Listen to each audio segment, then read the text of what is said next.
And once again, I want to say greetings to each and every one of you. Aquaba and welcome. Welcome to another round of the Conscious Rasta Report here on LIB Radio, LIB TV, and livinginblack.com. My name is Keidi Owado, aka the Conscious Rasta. Weekday mornings, you and I get together live. We come at you from 9 a.m. Pacific time. That's 12 noon Eastern time. 5 p.m. GMT and 8 p.m. East Africa time. We get together with you and we deal with culture, consciousness, historical perspectives. We deal with entertainment, economics, education, health, labor, law, politics, religion, family conflict, future studies, all areas of human interactivity and human development. Today's date is Monday. It is the 9th of February, year 2026 in the Western calendar, the Gregorian calendar, which corresponds to the year 6266 in the Kemetic calendar, to which we have realigned our cultural clock. Welcome to the 7th millennium. You have found your family in a peaceful place here on LIB Radio, LIB TV, and on livinginblack.com. Today is a good day. I didn't even have to use my AK, as Ice Cube might say.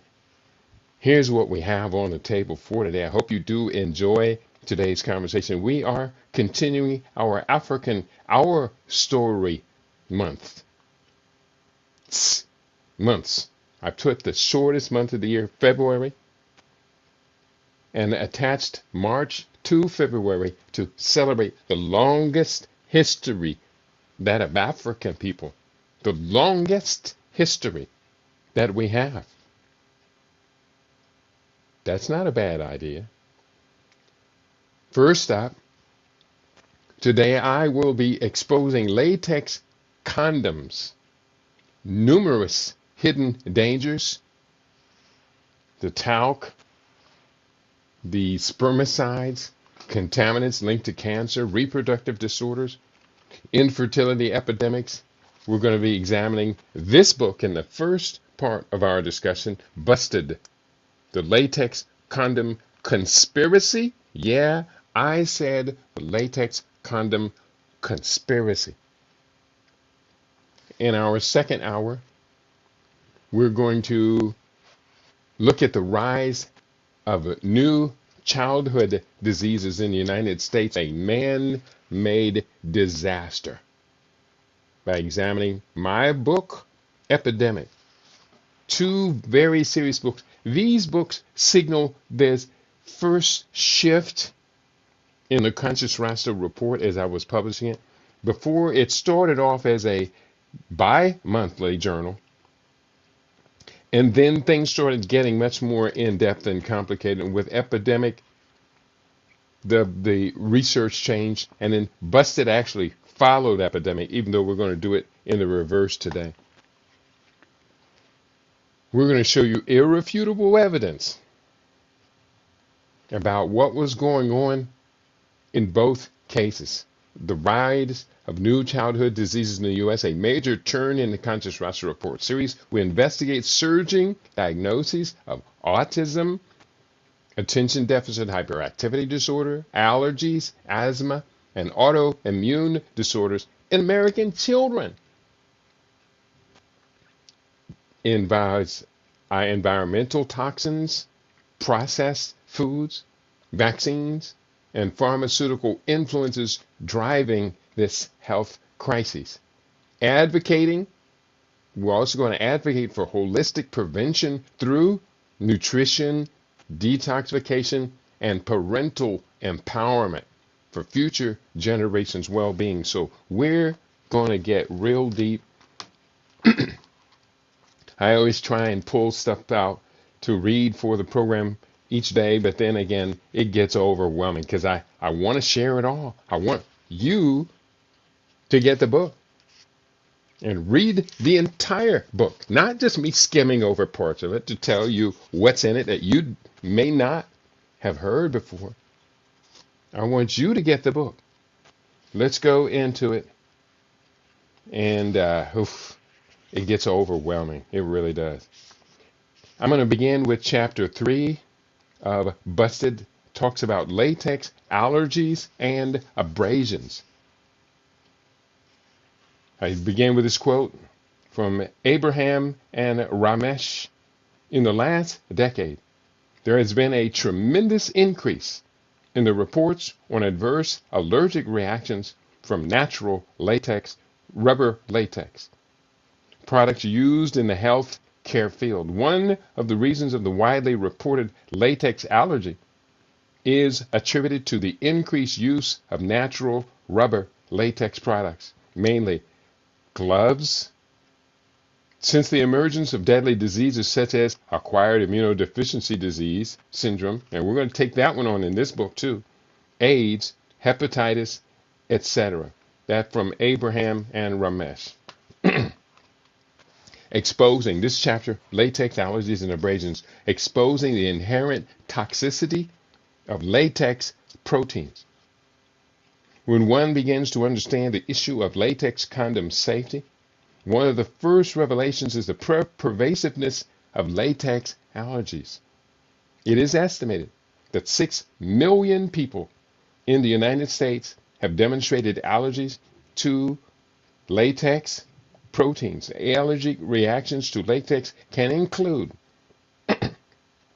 such disturbing symptoms as rash, hives, dermatitis, anaphylaxis, difficulty breathing, a shock-like state, and even death.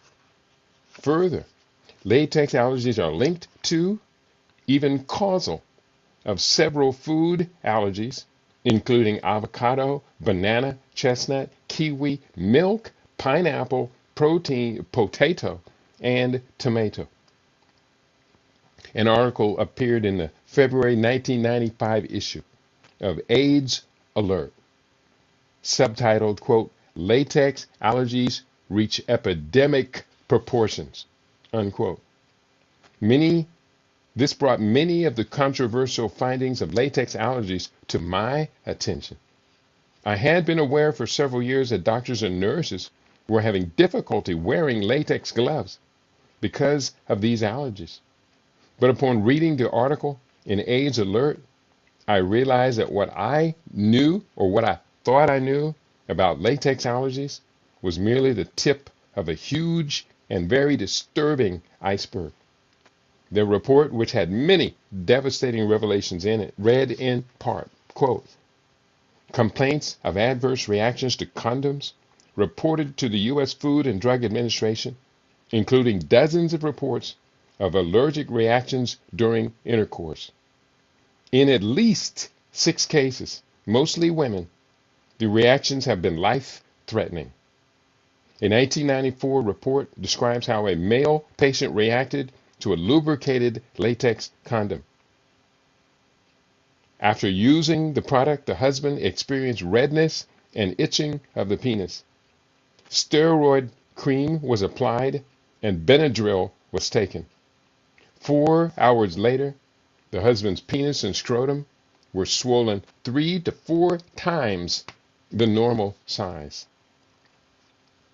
Understandably, I have to be cautious in retelling this anecdote to some men who might perhaps be somewhat lacking in self-esteem, that they might run out and put on a dozen latex condoms to bolster their own inadequacy. Joke, joke, joke. But the issue of latex allergies cannot be taken as a joke, especially when the rapidly growing number of demonstrably latex sensitive people is considered. Reading from an article which I have referenced here, this is important. Latex allergies reach epidemic proportions. This from AIDS Alert, the same article. Here, 1 second. Let me get my tea. Let me sip my tea. And let me just say greetings to each and every one of you who are tuned in bright and early for the show today. Let me see. I have 4 Africa 1 checking in. Brother Keidi, Hotep, Brother Keidi, and Global LIB family. I want to say greetings to you. I don't see anyone on the YouTube family yet, but I'm sure they will be checking in as soon as they are able. Oh, that was a mild slurp, but it's just so good. Quote from AIDS Alert. just 4 years ago, in March 1991, when the FDA issued its medical alert about latex containing medical devices. The prevalence of latex sensitivity among surgical personnel was reported at 6 to 7%. And the prevalence among spina bifida patients was 18 to 40%. Now, rates from 10% to 17% are being reported for healthcare workers and from 30 to 60% for spina bifida patients. About 1 to 2% of the general population has been thought to have a latex sensitivity. But now, that number might be much higher, says Terry G. Merritt, PhD, at the Allergy Analysis Center in Birmingham, England. Of more than 1,000 random blood samples he took from the general population, 7.7% demonstrated the presence of allergic antibodies to latex. He says a similar task was undertaken at the Henry Ford Hospital in Detroit, with about 6.6 of a thousand of, I can't tell how many thousand, 6.6 of 1,000 blood samples from health people showing antibodies to latex. I write, researchers had predicted that latex allergies would continue to grow because it is a disorder that builds up over time, and because so many latex products are sold to customers. Other products in addition to latex condoms and gloves which have contributed to this looming health disaster include medical devices, contraceptives, diaphragm and cervical cap, balloons, tennis shoe soles, tires, underwear, leg and waistbands, toys, and nipples and pacifiers. Much of the problem with growing latex allergies is attributed to poor quality control in the latex industry. With the advent of the AIDS hysteria in the 1980s, the latex industry rapidly increased its production.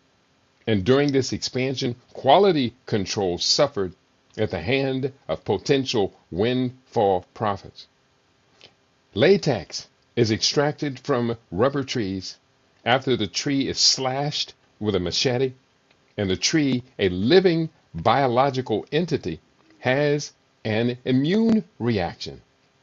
Thus, the tree's antibiotic properties within the latex sap are antibiotic properties to protect itself from the immune challenge. According to the AIDS Alert article, quote, the more a tree is bled, the more it tries to protect itself by producing extra proteins. And it is these proteins that trigger the problems in humans. It is believed that these proteins degrade over time, but that the rush to increase production and distribution compromise this destabilization.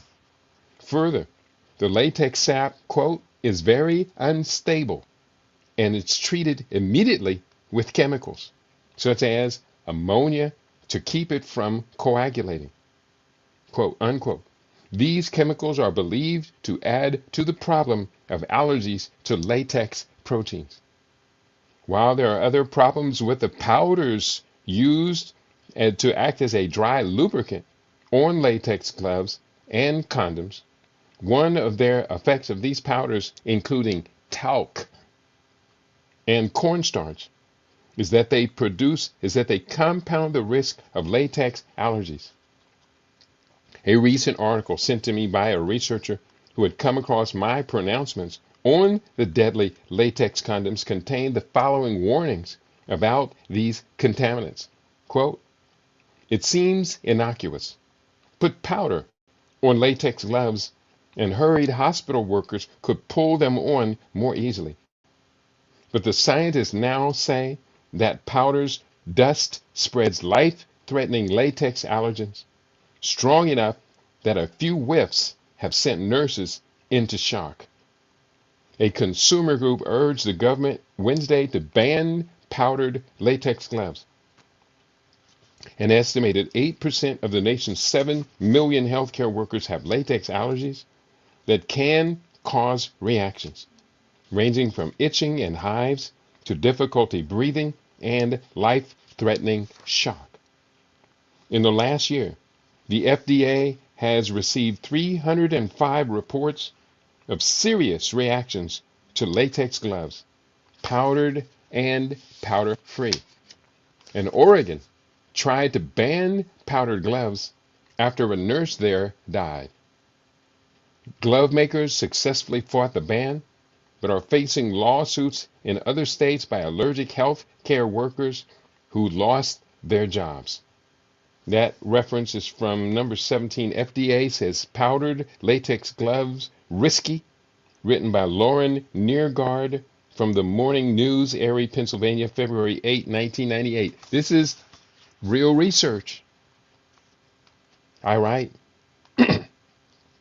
when one considers the use of such a toxic substance as latex in a woman's most delicate and sensitive body organs, then you could understand why there should be cause for alarm.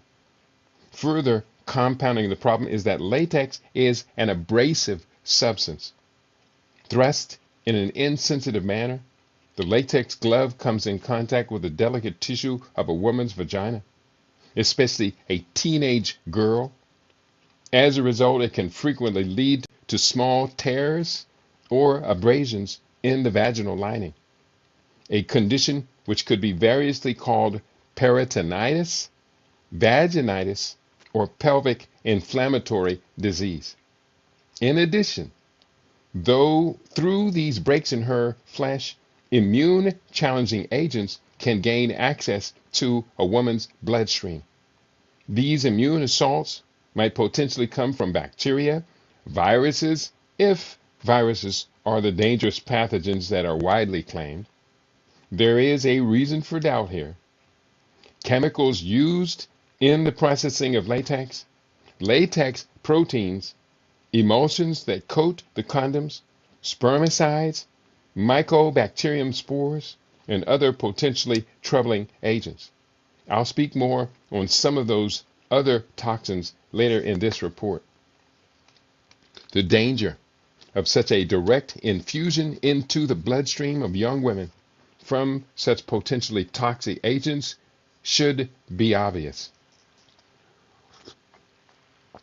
One of the dangers I frequently point out is that this results in aggressive antibody production as the body's immune system fights to protect the person from such toxic invasion. Eventually, this antibody production can become so pervasive to non-specific immune assay tests can be so pervasive that the person could test positive for antibodies to non-specific immune assay tests, such as the troubled HIV antibody test. Now, I do a huge job of breaking down and calibrating these immune linked assays later in the book. It's a very devastating report on these HIV antibody tests. It took them out for me completely. Unreliable. Later in this report, I'll have much more disturbing revelations on these immunobinding assay tests. I want you to recall here that the abrasive latex condom can and does exacerbate the production of antibodies. Again, it is an assault on the immune system. Chapter 2. This is where it's about to get really deep, really crazy. I welcome all of you to comment. If you don't believe me, and I do encourage skepticism, please do speak up. And let's get this clear, because quite simply, we cannot afford to miss all of this. 1 second. What is this on my desktop? Okay, gone. Chapter 2. latex and talc. I begin with this quote. In two landmark cases during 2016, this law firm won $72 million and $55 million in damages on behalf of women who suffered from ovarian cancer after using Johnson's baby powder routinely. Recipe for cancer and sterility. In March 1995, I clipped from the pages of the Los Angeles Times an article that became one of the most powerful news pieces in my anti-latex condom arsenal. It read, in part, quote, particles of talc used as a lubricant on latex condoms can enter a woman's body during intercourse and irritate tissues, potentially causing infertility and cancer, a researcher said Tuesday. In a letter published in the Journal of the American Medical Association JAMA Journal and sent to several condom manufacturers, Dallas dermatopathologist Candace Casper said she found varying amounts of talc or magnesium silicate on every brand of condom she bought on store shelves. Quote, my concern is that when it gets in the fallopian tubes, if there is any inflammation at all, it can form a granuloma and then cause a blockage of the tube, Casper said in a telephone interview. Previous research has highlighted isolated cases of peritonitis and inflammation of membrane that may have been caused by talc on a condom. Casper said, and as well as studies showing coatings on condoms can emulsify and travel up the fallopian tubes to the ovaries. And I do cite the source on that. I write, I have collected numerous articles today to confirm the devastating revelations from within this Times article. The more reports I collect on the impact of magnesium silicate on condoms, the more frightening the potential impact. I ask the reader to bear with me as I lay out these seemingly disconnected aspects of the latex condom risk. When the various parts of the puzzle are eventually placed in the proper perspective, you could likely agree with me that the impact from the widespread usage of latex condoms is far more damaging than even what the mainstream establishment says about the so-called AIDS virus. Another article which highlighted the research of Dr. Candace Casper, along with her Dallas-based colleague P.J. Chandler, appeared in the Nutrition Health Review in 1995 and read in part.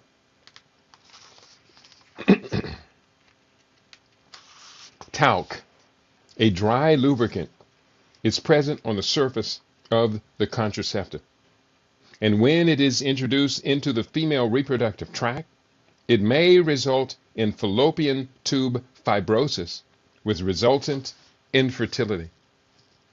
The harmful effect of talc on human tissue was first recognized in the 1930s when post-operative granulomatosis peritonitis and fibrous adhesions were causally linked to surgical glove donning powders, the researchers note. Talc is no longer used for surgical glove donning powder, but it is still used as a surface lubricant on most condoms manufactured in the United States and abroad.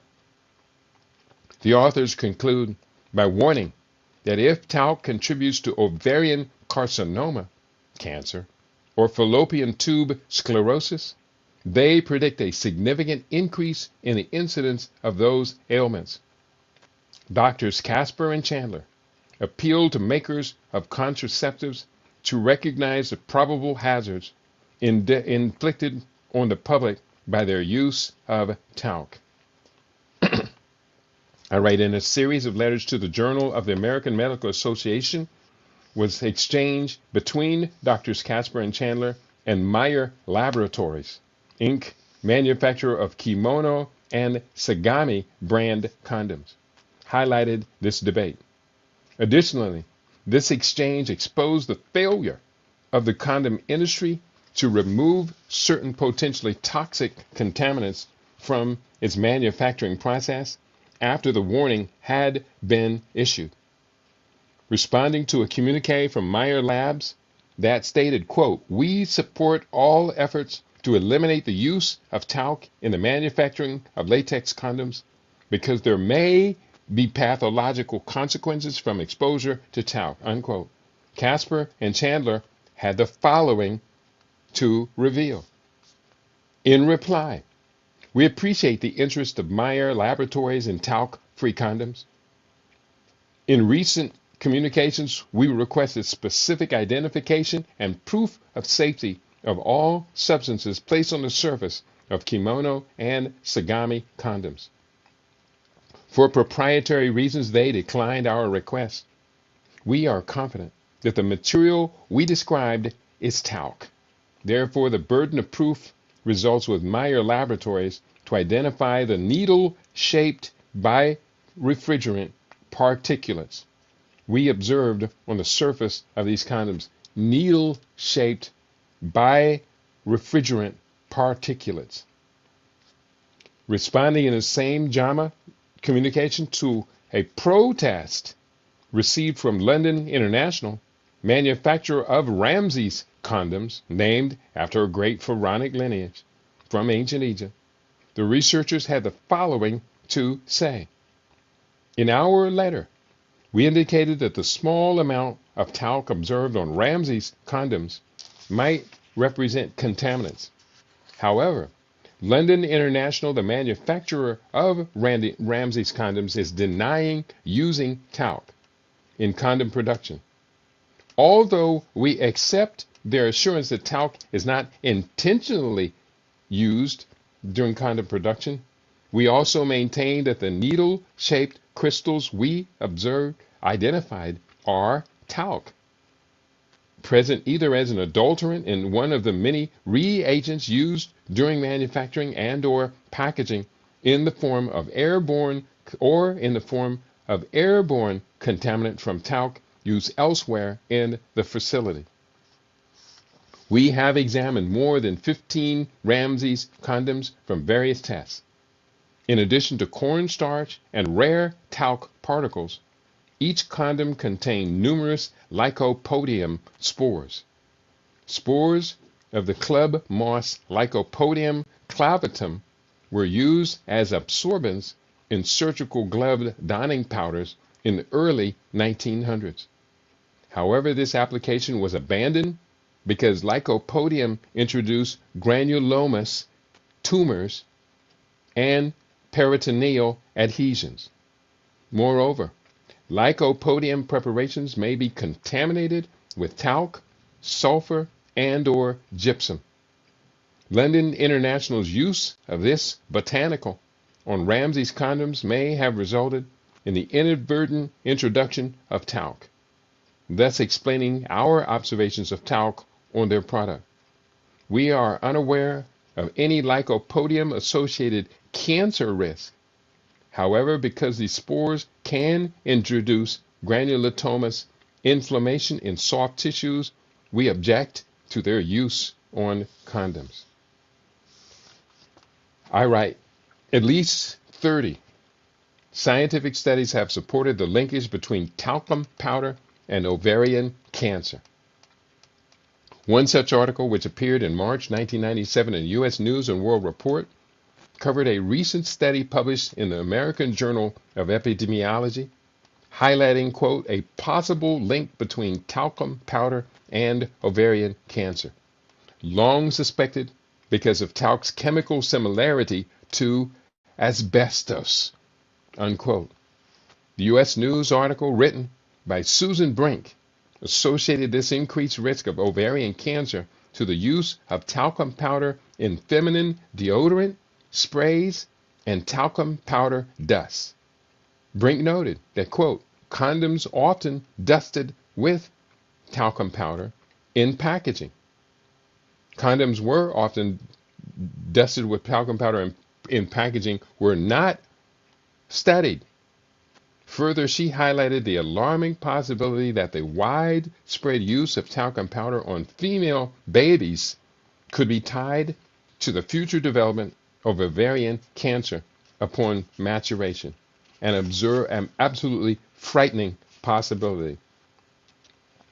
A similar article appeared in the Journal of Obstetrics and Gynecology from May 1996, raised the links between exposure to talc and ovarian cancer. One second here.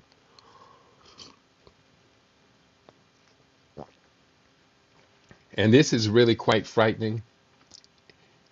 This is what I was doing in the 1960s and 1970s, exposing these type of conspiracies.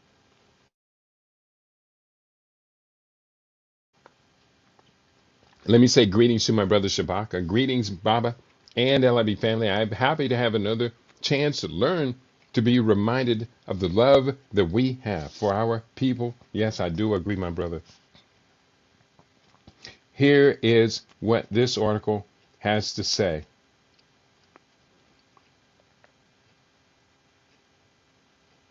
At least 30 scientific studies supporting the linkage between talcum powder and ovarian cancer. One such article appeared in March 1997 in U.S. News and World Report. I think I read that. Possible link between talcum powder and ovarian cancer, long suspected because talc's chemical similarity to asbestos. I meant to read that a second time because mesothelioma, that's the cancer caused by asbestos. Now, it is widely publicized. You've seen the commercials of them talking about mesothelioma, and get in contact with a lawyer. But they're not talking about the condoms. I'm talking about the condoms, specifically condoms in here. Similar article appeared in the Journal of Obstetrics and Gynecology from May 1996, raised a link between exposure to talc and ovarian cancer. Quote, the use of powder with talc on peritoneal tissues may enable talc to migrate into upper genital tract tissues. Perineal talc exposure has been linked with ovarian cancer, with the risk of cancer increasing with the amount of exposure. Researchers analyzed ovaries from 24 women whose ovaries were removed for non-cancerous reasons for the presence of talc. Ovaries of all 24 women contained talc, as detected by light or electron microscopy. Talc is related to asbestos, a substance known to cause cancer. How many of our women over the years, over the 30 years since this book came out, have been exposed to the talc and diagnosed with ovarian cancer? This is outrageous. And I know I'm rushing through the book. I'm hoping you're going to want to get this book, Busted, the Latex Condom Conspiracy, and read the book. Women, come on. I love women. I love my daughters. I love my wife, my ex-wife. I love my roommate. But you got to stand up for yourselves, women. You have to. You have to stand up for yourselves, aggressively so. From these and other scientific articles I have collected that expose the relationship between talc used on condoms and within feminine hygiene products, I have become convinced that women are being unwittingly sterilized through such exposure. Later in this report, I will lay out evidence to link this process with the emergence of the new STD diagnosis of chlamydia, beginning in the mid-1980s, which coincided with the onset of the safe sex propaganda campaigns. But before I do that, we must point out more condom contaminants. Are spermicides safe?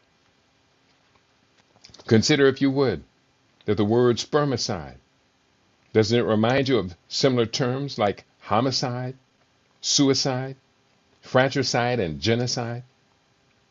Common to these various words is the suffix "cide," which is defined as killer.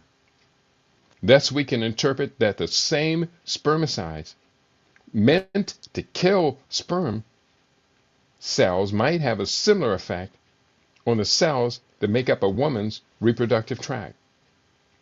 Sometimes it seems that some of the most damaging information we might access is directly in front of our face the entire time. But too many of us have become desensitized to commonsensical reasoning. The question before us is as simple as this. Are spermicides safe?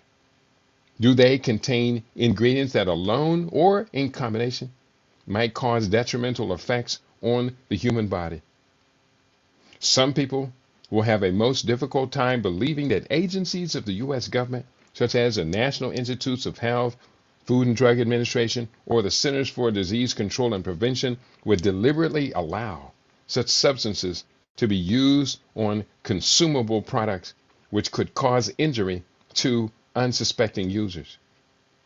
Yet, this belief is contradicted by widely available information. I will cite two examples, even though the literature I have collected for over many years, I could cite dozens of similarly shocking examples where such tolerance of toxic exposures is commonplace. And I just discovered another area of extremely vile, vicious exposure to these toxic substances. That's DMPA, coming from the Melinda and Bill Gates Foundation. That'll be my next book. First, if you are one of the millions of American consumers of the leading brands, commercial brands of toothpaste that contain sodium fluoride, then perhaps you have noticed the fine black print on the back of your toothpaste tube, which states, quote, "Warning, keep out of the reach of children under 6 years of age. If you accidentally swallow more than used for brushing, seek professional help or contact a poison control center immediately." This warning means exactly as it reads, and it means exactly as it reads and means exactly what it means. This stuff is full of rat poison, sodium fluoride. Yet many of us have bought it for years, given it to our children, and think little about the risk of using such a toxic substance. After all, everybody else uses it too, don't they? Another example is the widespread application of toxic waste as fertilizer on animal feed. And think little about the risk of using such a toxic substance. After all, everybody else uses it too, don't they? Oh, I've read back over again. Sorry about that. Toxic waste as fertilizer on animal feed. If the prestigious news service Associated Press is to be believed, then perhaps the following article might cause us to consider the safety of such practices. Quote, "Toxic heavy metals, chemicals, and radioactive waste are being recycled as fertilizer and spread over farmers' fields nationwide, and there is no federal law requiring that they be listed as ingredients," the Seattle Times reported. Use of industrial waste as a fertilizer ingredient is a growing national phenomenon, the Times reported.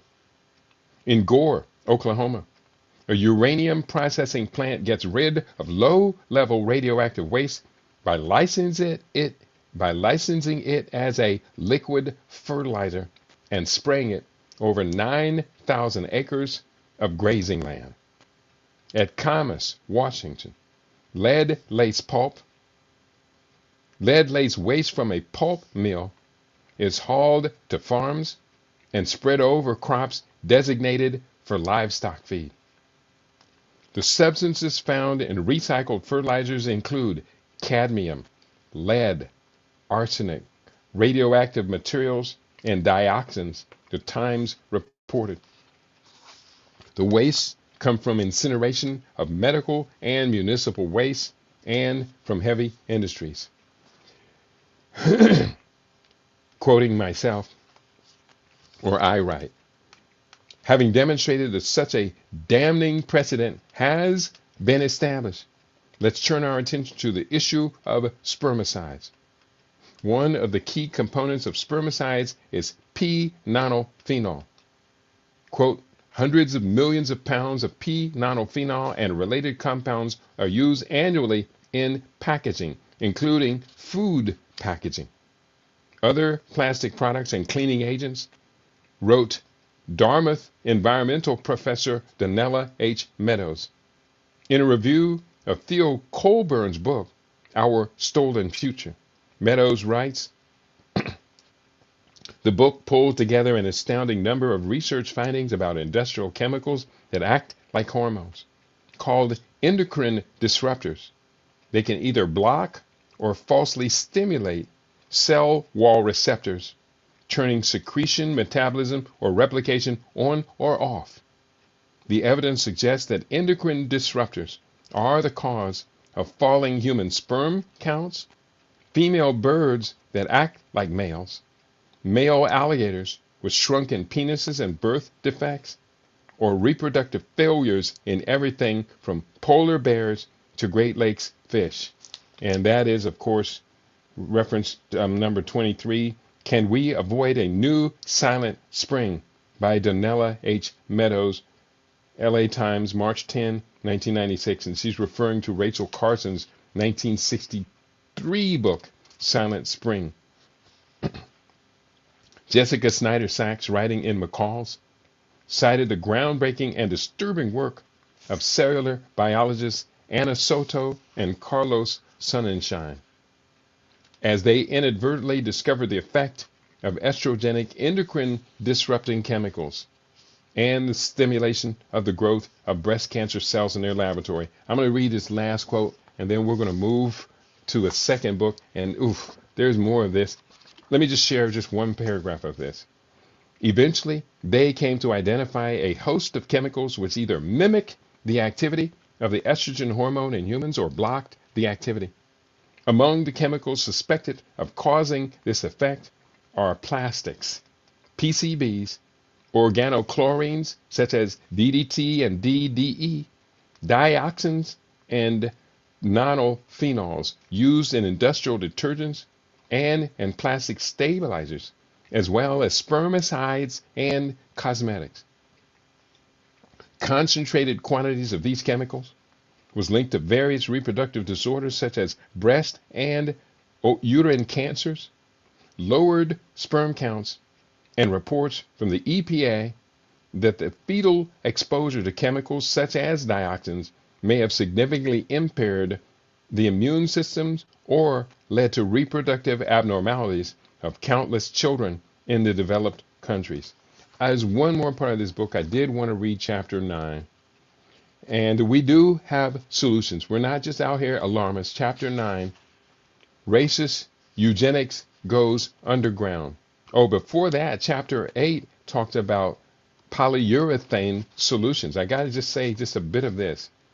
The use of polyurethane versus latex condoms is complicated by various conflicts: science, economics, politics, nationalism, and quite likely national security interests. I write. And then before that, oh man, this book is so good. I do a significant breakdown of condom mania. There's a chapter called Condom Mania. And then I do a breakdown of the so-called HIV antibody tests. We shared this the other day when I read about my other book, AIDS Deception, The Great AIDS Deception.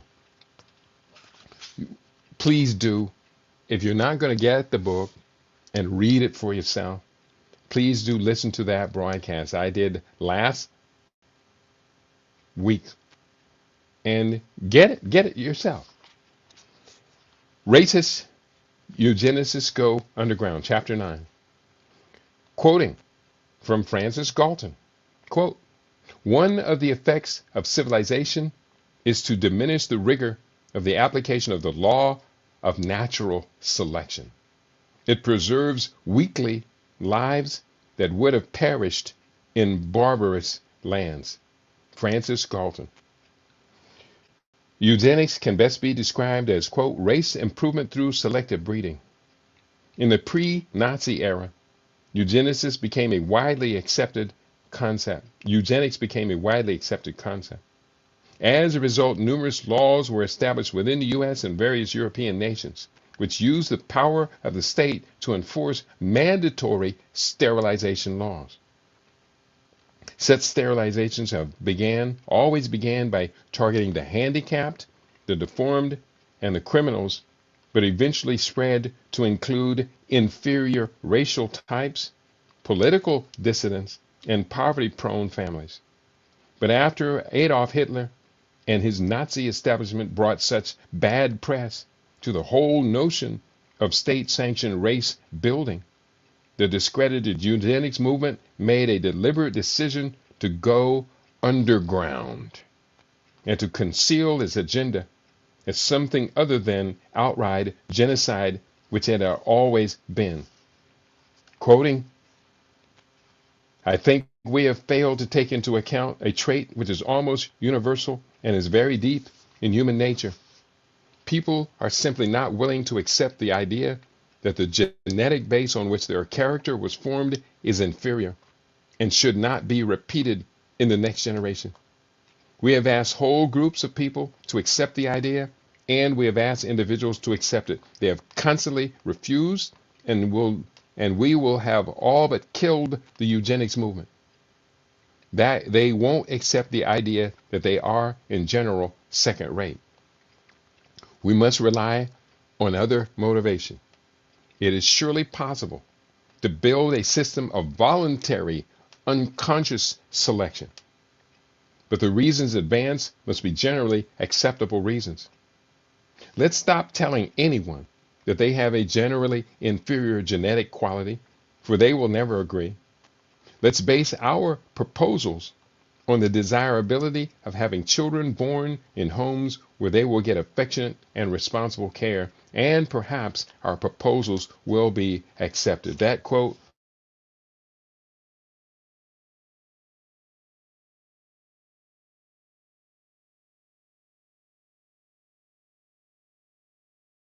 (1956), obtained from the internet site of the Information Project for Africa.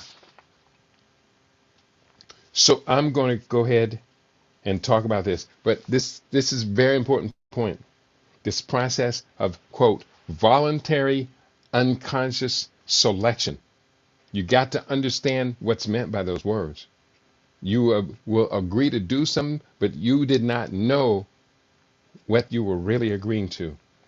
The process of voluntary unconscious selection has been defined to implant within the mind of the potential target that they must be compelled to engage in specific actions which will ultimately reduce their fertility, such as you are compelled to wear latex condoms.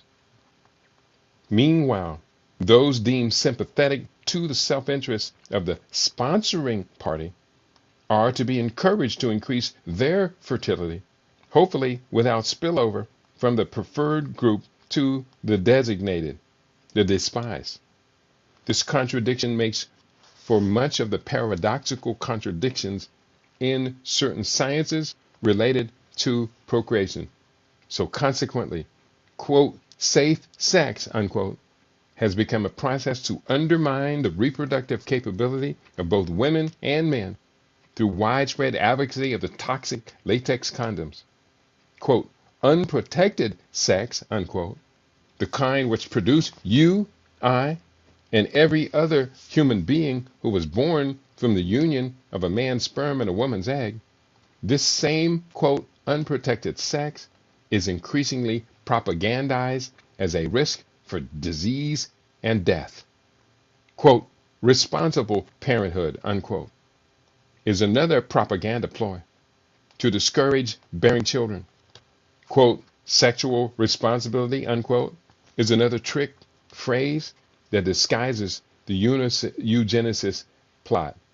Voluntary, unconscious selection within American culture means widespread acceptance of non-procreative activities, such as using synthetic birth control, delayed marriage, delayed pregnancy, homosexuality, abortion, the disrupted family structure, the high costs of raising children, recreational sex, and other manifestations of degenerate behavior. So that's just a brief overview of the book Busted, the Latex Condom Conspiracy. Anybody have any comments out there? Do I have anybody checking this out on YouTube? It should be. Let me double check. Am I double check? Double check my double check. Yo, I sound like a rapper? I don't think so. And real quickly, I don't see anyone there.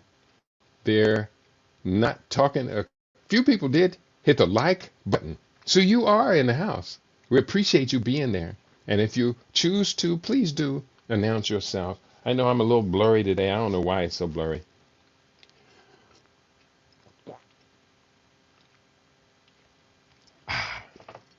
But I know one thing. I make a great cup of morning tea.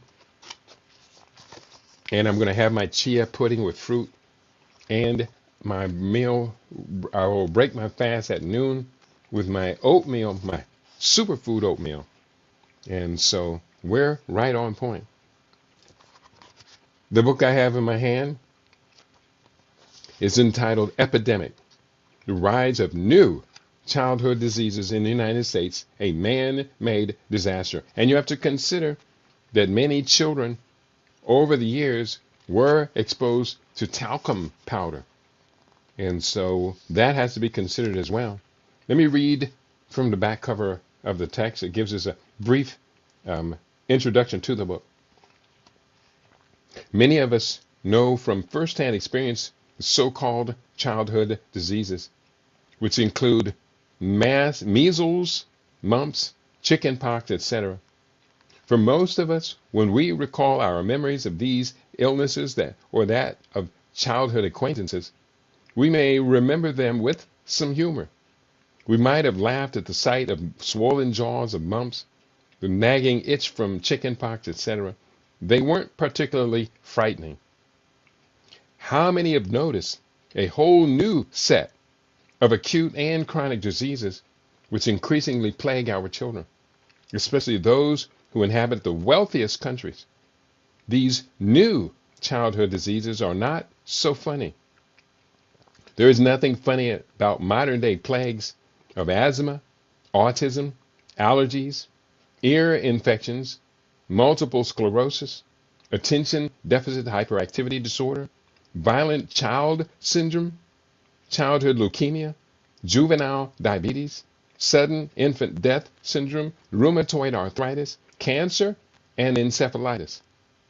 Within this edition of the Conscious Rasta Report, I cite extensive empirical data, news, stories, books, and magazines which document the shocking origins of these new man-made plagues.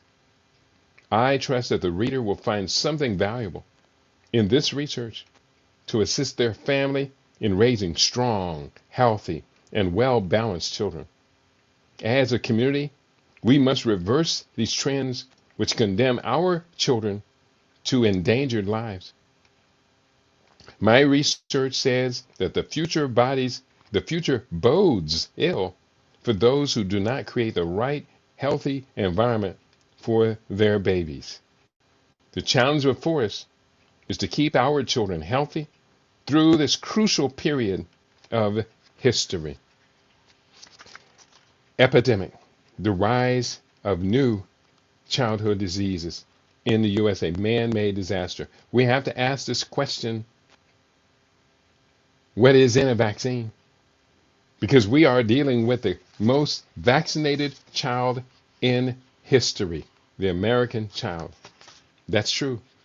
Chapter 3 talked about the most expensive healthcare system. Well, reason part of it is so expensive is that they're making mandate these procedures that empower these pharmaceutical companies. In 1900, couple statistics just to kind of set this chapter up.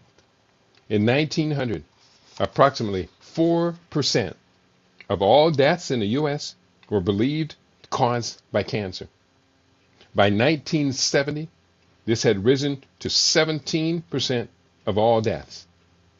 In 1990, that mortality stood at 24% and has since has stabilized at 23%. Now, the book comes out in 1997. And nearly 6 times the rate of cancer deaths recorded at the beginning of the century. Cancer is undoubtedly the epidemic disease of the 20th century. And now, in the 21st century, cancer diagnosis during a lifetime has reached 40%, has actually crossed 40%. Again, 1900, 4%. 2025, increase over 40%. That's 2 out of every 5 people. The overall cancer death rate for blacks in the U.S. still is much higher than for whites. Black men stand a 40% higher chance of dying from the disease than their white counterparts. And this, again, is 29-year-old research. So we're talking about the most vaccinated child in history. 2 quotes from Dr. Doris Rapp, a pediatric allergist. I have been practicing for 40 years, and in the past 10 years, the children have been sicker than ever. And the next quote from the Clinton administration, new microbial threats are appearing in significant numbers. While the well-known illnesses thought to be under control are re-emerging. Or in the case of idiopathic childhood fibrosis, no, not fibrosis, what's it called? Idiopathic childhood, I can't think of it, but it's another name for polio. When you look at the description of them side by side, no telling the difference. But one disappears, polio, and they say it's because of the vaccine, and the other one appears and rises at the rate that the other one is disappearing. So if you figure that out. Going forward,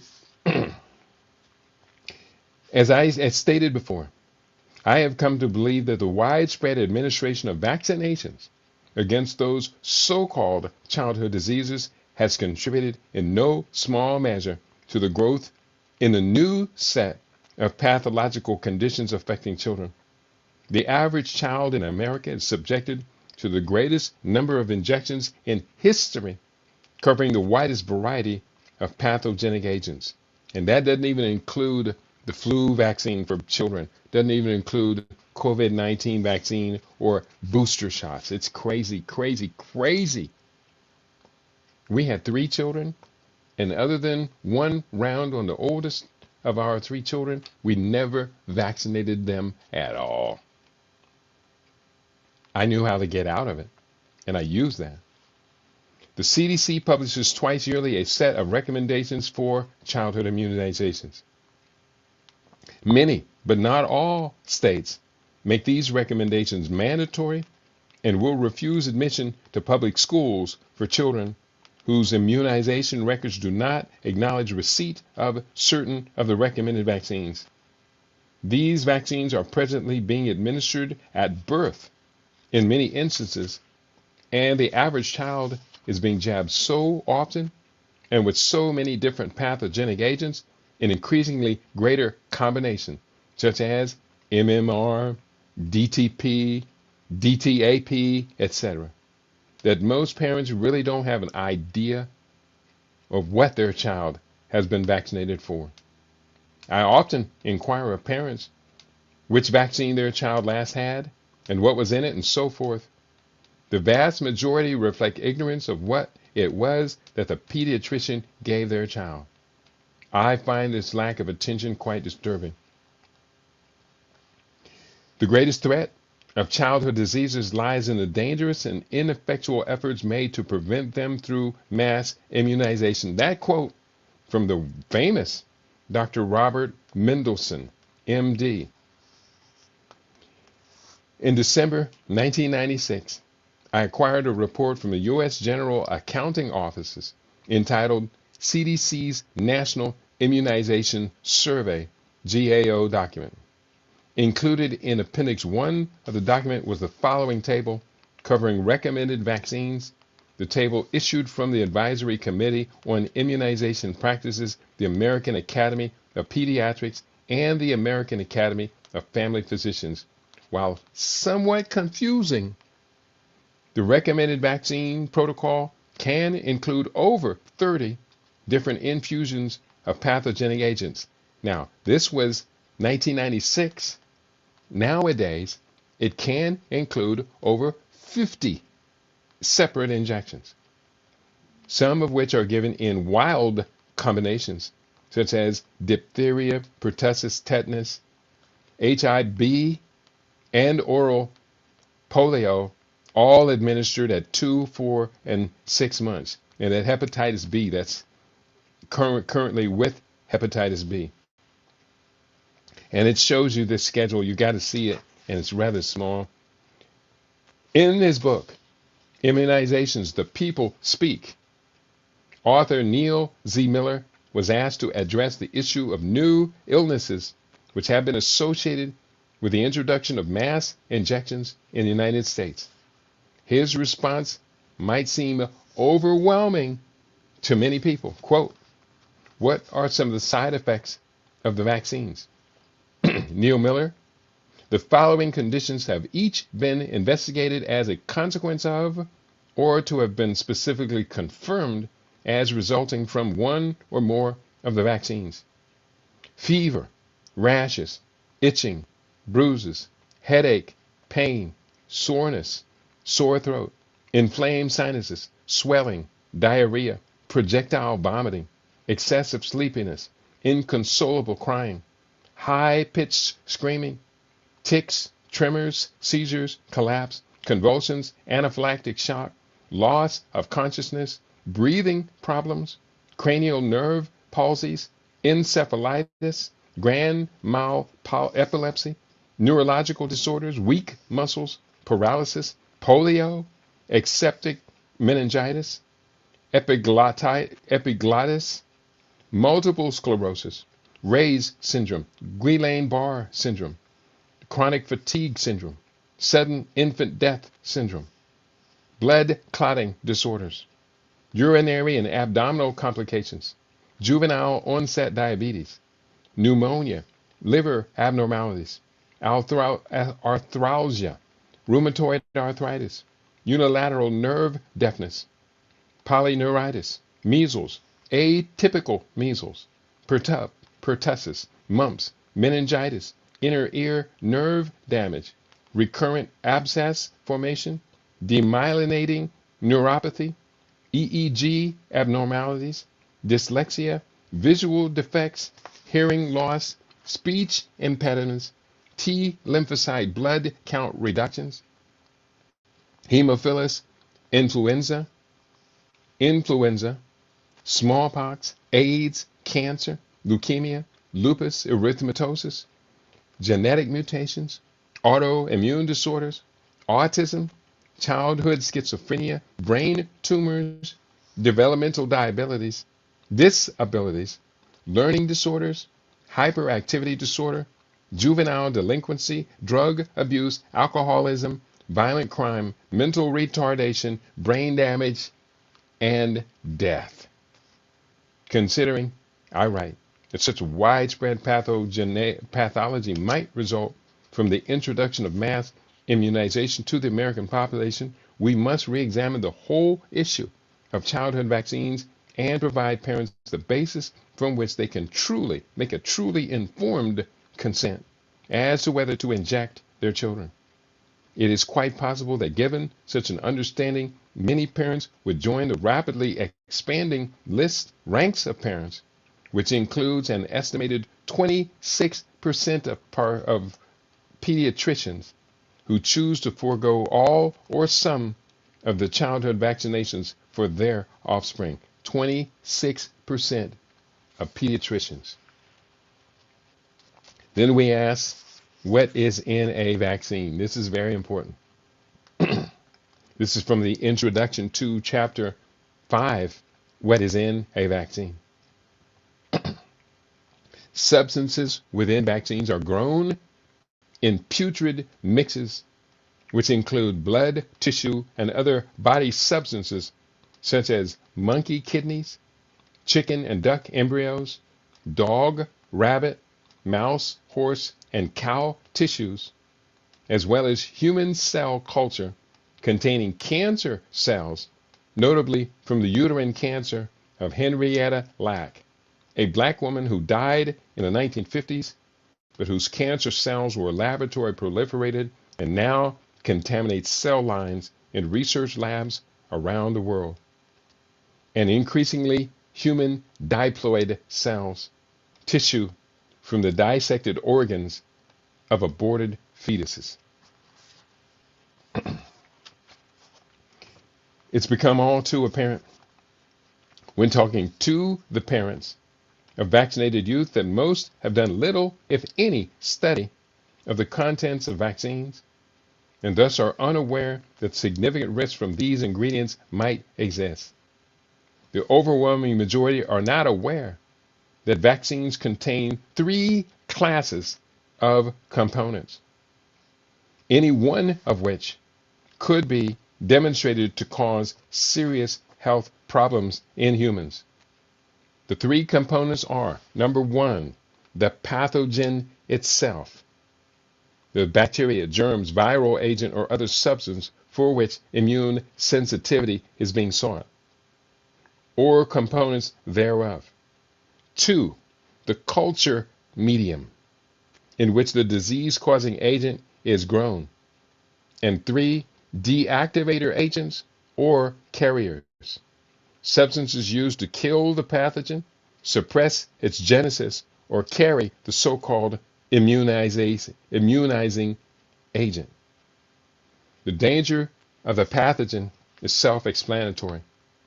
Certain germs, such as measles pathogen, are themselves immune suppressive, meaning that the virus itself has been shown to injure the body's immune defenses.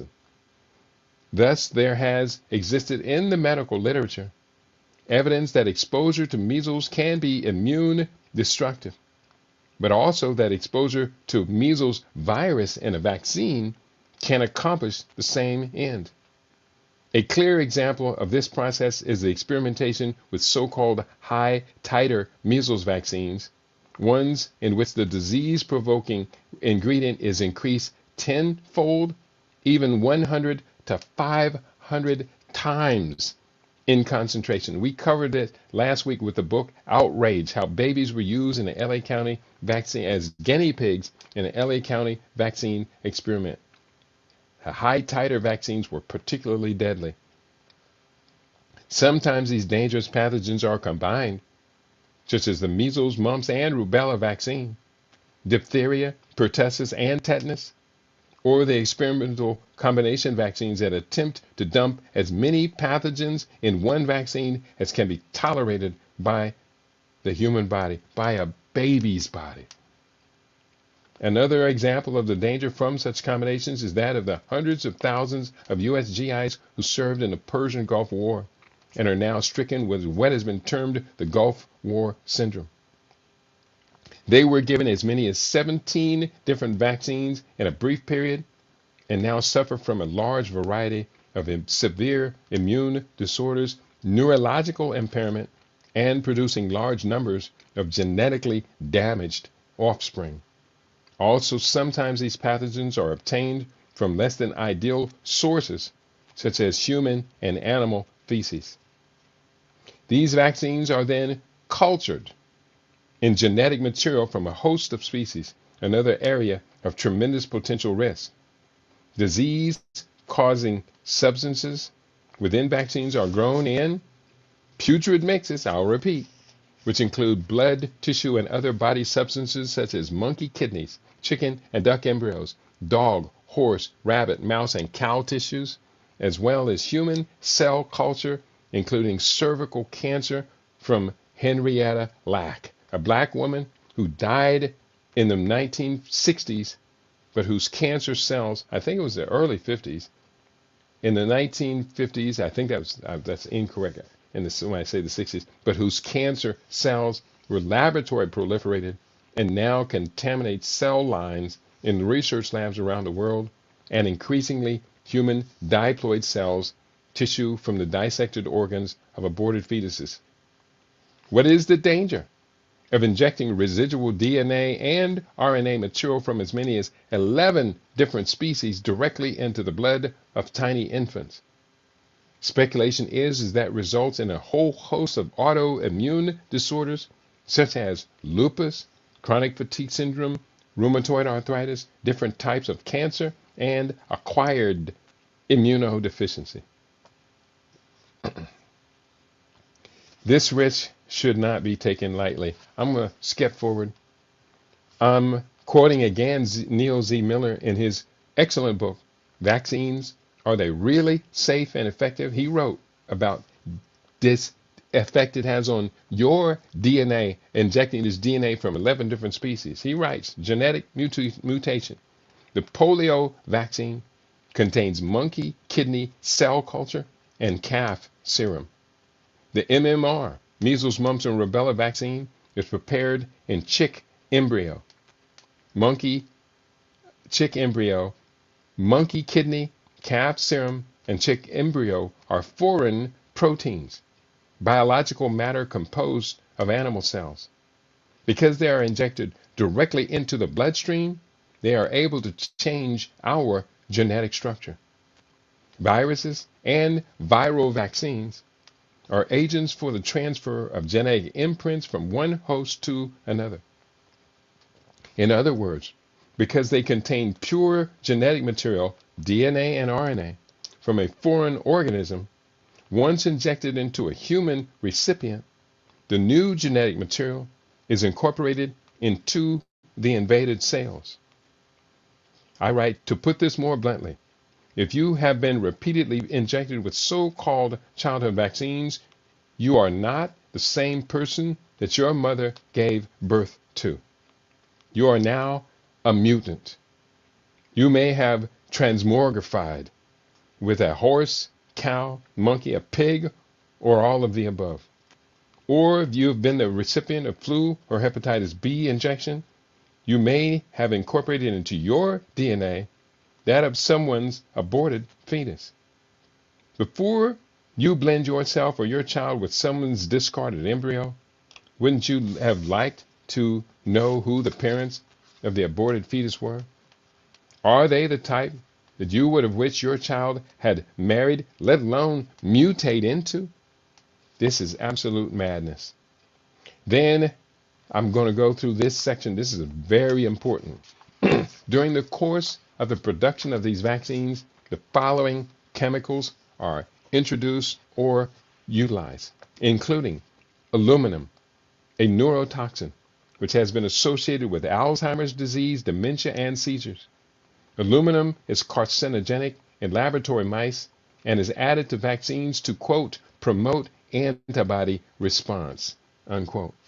Vaccines contain aluminum salts such as aluminum hydroxide, aluminum potassium sulfate, or aluminum phosphate. Thimerosal, a sodium salt derived from the deadly poison mercury and used as a disinfectant and preservative.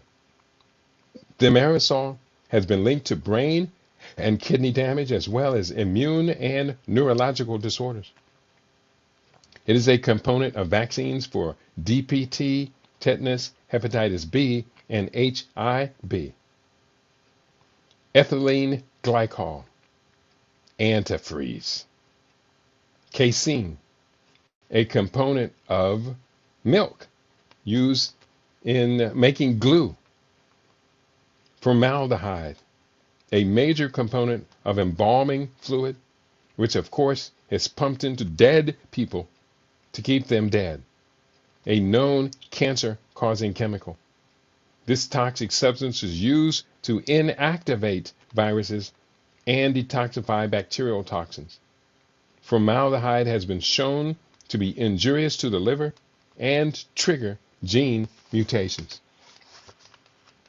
Carbolic acid, a phenol believed to cause gender mutation, a deadly poison used as a disinfectant and dye. Antibiotics, including neomycin, streptomycin, and variety of other drugs, to which increasing numbers of the population are demonstrating serious allergies and to which increasing numbers of microbes are becoming resistant. Acetone, used in fingernail polish remover and as a solvent. Alum, used as a preservative. Glycerin, triatomic alcohol extracted from natural fats, which are putrefied and decomposed.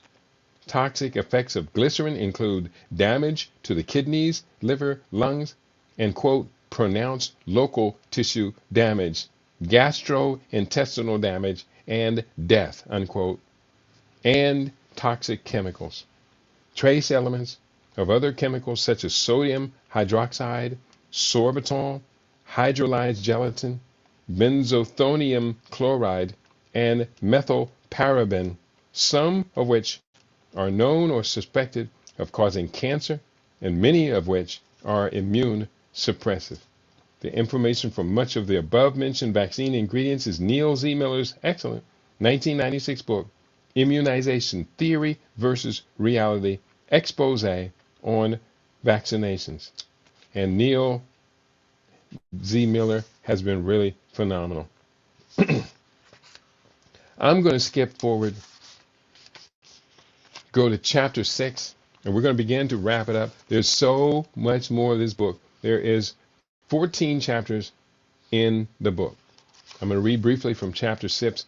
Chapter 6, the opening quote I use is from Harris L. Coulter, another excellent book, Vaccination, Social Violence, and Criminality. He wrote, and I quote, "A major cause of the Roman Empire's decline after 6 centuries of world dominance was its replacement of stone aqueducts by lead pipes for the transport and supply of drinking water. Roman engineers, the best in the world, turned their fellow citizens into neurological cripples. Today, our own best and brightest, quote unquote, with the best of intentions, achieve the same end through childhood vaccination programs, yielding the modern scourges of hyperactivity, learning disabilities, autism, appetite disorders, and impulsive violence." Harris L. Coulter, his book, Vaccination, Social Violence, and Criminality. And this past weekend, I discovered another major source of lead poisoning. It's happening to young women. It's the DMPA self-administered injection. It is a updated version of Depo-Provera, and it increases the lead content in a woman's blood on average by 18%. There is no safe level of lead in a human body, and that it's got to come out. And that's the Bill and Melinda Gates Foundation was behind that. Controversy surrounds the issue of permanent neurological damage, injury to the brain, and retardation. This is again Harris L. Coulter. Caused by pertussis vaccine reactions. The typical case involves an initial seizure after the vaccine's administration, followed by recurrent seizures after a few weeks or days. Then mental and motor retardation becomes apparent over the ensuing months. Other causes of neurological symptoms may include hyperactivity and attention deficit disorder, learning disabilities, and behavioral problems. The most reliable research conducted to investigate neurological problems, disorders after DPT vaccine were carried out in England, Wales, and Scotland during 1976 to 1979 in the National Childhood Encephalopathy Study. This case control study sought to find a risk factor for vaccine reaction by examining all cases of neurologic disease and comparing those cases to a control group. Only hospitalized cases were examined. DPT vaccination had occurred significantly more frequently within the previous 72-hour and 7-day periods of the children with neurological illness than in the controls. The estimated risk of serious neurological disorder within 7 days after DPT was 1 in 110,000 vaccinations, and the estimated risk of persistent neurological damage 1 year later was 1 in 310,000. Another area I point out is endocrine disrupting chemicals. We've talked about those earlier. And we're talking about issue at hand is the impact of ever-widening group of chemicals which have been shown to mimic or block the action of certain hormones. Notably the female hormone estrogen, which both men and women share in varying quantity. The presence of too much or too little exogenous produced outside the body estrogen has been linked to several reproductive disorders among women, which include breast cancer, leading to the death of 44,000 women each year in the USA, uterine cancers, endometriosis, fibroid tumors, said to affect 3 of every 4 US-born black women at some point in their lifetime, mood alteration, research links hormone levels to psychological status, and infertility, a plague affecting the world's most industrialized areas. Similarly, among men, exposure to high levels of endocrine disrupting chemicals has been associated with reduced sperm count. Average cell count among men in certain industrializations has declined over 3 generations by as much as 60%. Testicular cancer increasing an estimated 300% since the 1970s. Prostate cancer, the current estimate of 317,000 new cases each year in the U.S. reflects a doubling every 10 years. The American-born African has the highest diagnosed incidence of prostate cancer in history. Overall death rates from cancer for black men are 40% higher than that for white men. And breast cancer, affecting now about 1,400 men annually in the U.S., killing some 260 men dying from breast cancer. Within developing fetuses, these chemicals have been shown to cause reproductive defects, including males with little or no scrotum, the arrival of newborns with external genitalia of one sex and the internal organs of the other, and the birth of androgynous offspring who will require corrective surgery to align their biology with their DNA-determined gender. A suspect chemical in the vaccines is phenol, otherwise known as carbolic acid. Chemically derived from petroleum, phenols are a class of chemicals along with polychlorinated biphenyls, organochlorines such as DDT and DDE, and dioxins, which have been widely suspected as endocrine disrupting chemicals. Again, I must say, the argument over the depth of influence of endocrine disrupting chemicals in adversely affecting human biology has quietly raged within limited scientific critic circles, within the occasional foray by the mainstream press into the battle. Do we, the unwitting public, wait for the debate to be settled and or often unreliable media to bring us the final determination regarding the fate of the suspected chemicals? Or do we begin to take control over the substances which we expose ourselves and our children to, erring on the side of caution? Then, chapter 7, I'm just going to go through the chapter titles. Evidence of raging epidemic of immune disorders. Immune disorders, autoimmune disorders are raging out of control. It's just really terrible, including asthma, multiple sclerosis, Guillain-Barré syndrome, rheumatoid arthritis, allergies, chronic fatigue syndrome, antibiotic-resistant diseases, Gulf War syndrome. And then chapter 8 goes into mental problems and learning disabilities. And we have breakdowns. I'm just going through it. We'll talk about autism.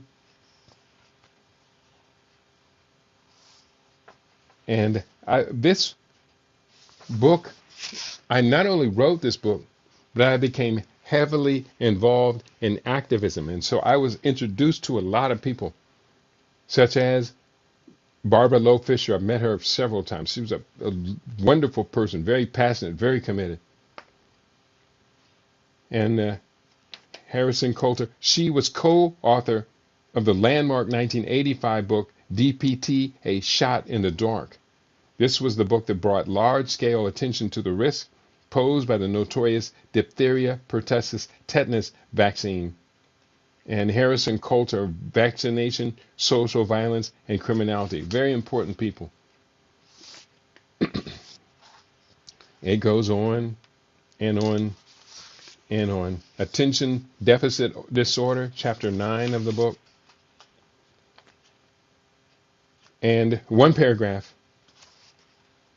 One noted researcher, Dr. Doris Rapp, who is also the founder of Practical Allergy Foundation in Buffalo, New York, estimates that ADHD diagnosis is much higher, citing the number of children being treated for hyperactivity with the drug Ritalin has doubled in 2 years and is now estimated at 4 million children. 2 years it doubled. Dr. Rapp, a pediatric allergist involved in environmental medicine, was the subject of an article in the LA Times, November 12, 1996, about the dangers which children face from breathing, quote, in a stale mix of dust, molds, chalk dust, pesticides, and hydrocarbons, paint fumes, and carpet chemicals. The article highlighted the following findings of Dr. Rapp's research, quote, a pediatric allergist who turned to environmental medicine in the 1970s, she is convinced that environmental illness is on the rise. Quote, I've been practicing for 40 years, and in the past 10 years, the children have been sicker than ever, she said, quote, citing a 50% jump in childhood asthma, as well as symptoms including fatigue, weakness, despondency, and agitation. These were the illnesses she treated for years. As founder of the Practical Allergy Foundation in Buffalo, New York, many of her patients were children with extreme sensitivities that had been misdiagnosed as learning disorders or psychological problems. Environmental illnesses, she maintains, are poorly understood by physicians and parents alike. And so it goes on. And I do cite my friend, noted psychiatrist and author, long-term critic of over-medication, Dr. Peter Breggin. You hear him about every week here on LAB Radio. He did have a stroke earlier last year and has somewhat stepped back a little bit. But Peter Breggin has championed the case against a widespread diagnosis of childhood psychiatric disorders, such as attention deficit disorder and hyperactivity. I first encountered Dr. Breggin as a member of a coalition assembled by the esteemed doctors Ernie Smith, yes, both Ernie Smiths, through the Watts College of Child Development. Dr. Bregan, who heads the Bethesda, Maryland-based Center for the Study of Psychiatry Incorporated, was in Los Angeles to address widespread community concern over the proposed 1991 federal vaccine initiative, an extremely controversial National Institutes of Mental Health sponsored measure, which sought to implement a $500 million government program to focus on social problems affecting inner city and urban poor children, and question whether there were genetic or organic origins to their psychological and social problems. Dr. Bregan's, quote, holistic attitude toward children and well-researched critique of the adverse effects associated with the widespread use of behavioral drugs has had a lasting impression on me and instrumental in converting me fully into the naturopathic or holistic well-being camp. Dr. Bregan wrote the following, and I'm going to close after this, wrote the following about his own profession, psychiatry. The mental health professions, led by psychiatry, have rushed into the void left by the default of the family, the schools, the society, and the government. Recently, the National Institutes of Mental Health, then headed by the loose-lipped Dr. Frederick Goodwin, estimated that by 1990, 1 million children would be taking the drug Ritalin, an addictive substance used to manage difficult children with varying diagnoses. Whether or not NIMH's figures reflect an actual escalation of problems among children, they unquestionably indicate the psychiatric establishment's voracious appetite for children. In blaming the child victim, psychiatry takes the pressure off the parents, the family, the schools, and the society.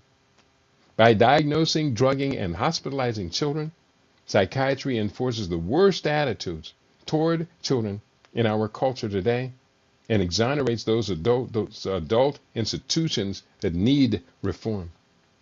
Psychiatry has been joined by factions within behavioral and educational psychology in exonerating the schools and blaming the children. The question asked by John Holt, why can't Johnny read, has been answered. Because he has a learning disability. So I'm going to cut my analysis. I highly recommend Dr. Peter Bregan's book, Toxic Psychiatry. I'm going to cut my analysis and just give you a couple more paragraph titles. That was chapter 10, chapter 11, environmental injury to American children. We talk about exposures from pre-pregnancy onwards. Next chapter is entitled,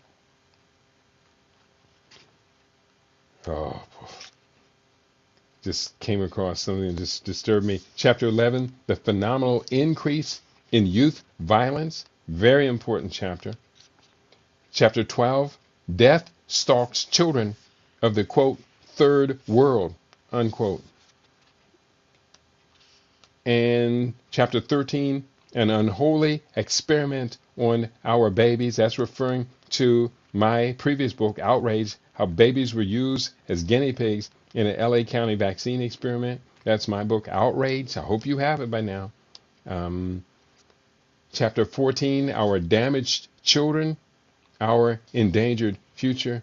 And that carries us to chapter 15, move your family toward a solution.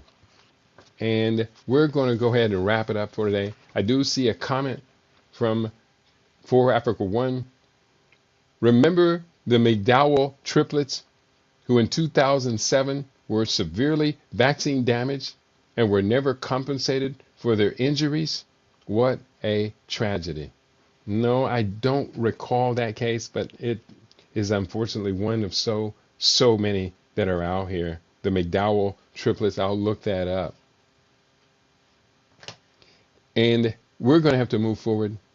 This is the 6th day of I'm going through 2 of my books every day during the months of February and March.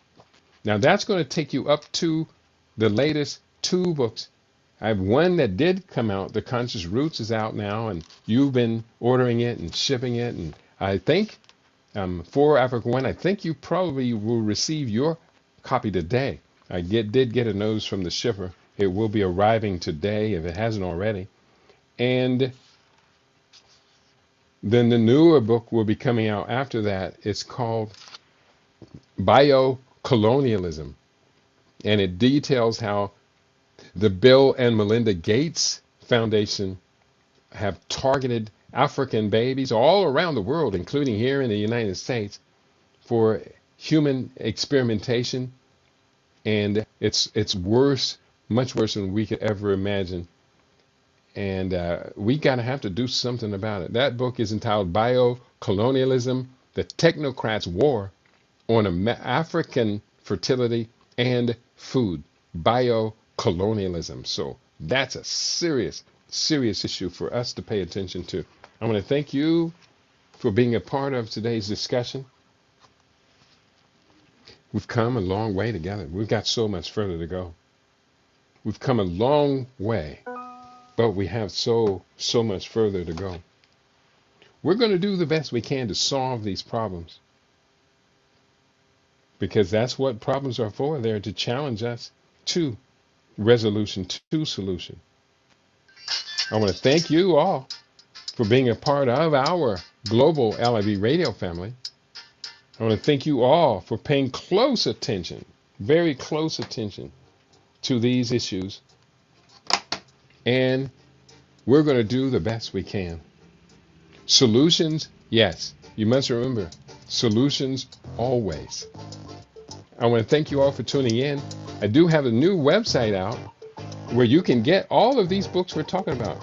And the website is www.consciousrastapress.com, where you're going to see a lot of everything being consolidated now. I'm putting living superfood inside the consciousrastapress.com. I'm putting my consultation business in there, as well as all of these books. People say, Keidi, you're all this, you're all that. Hey, I'm just doing my duty. And I'm serious about my duty to the public, to inform, to alarm when necessary, and to do the best that we can do to change our destiny. I want to thank you for all you do for all of us, for which we are so incredibly, awesomely, very, very grateful. Peace and prosperity to each and every one of you. And get a book. Get a book. I've been going through all these books, and it's amazing how few people apparently are reading. But you can do better than that. Most certainly, you can do better than that. So on that note, I want to thank you for tuning in to your favorite. We aim to be your favorite. We are LIB Radio, LIB TV. We are living in black.com. Thank you all.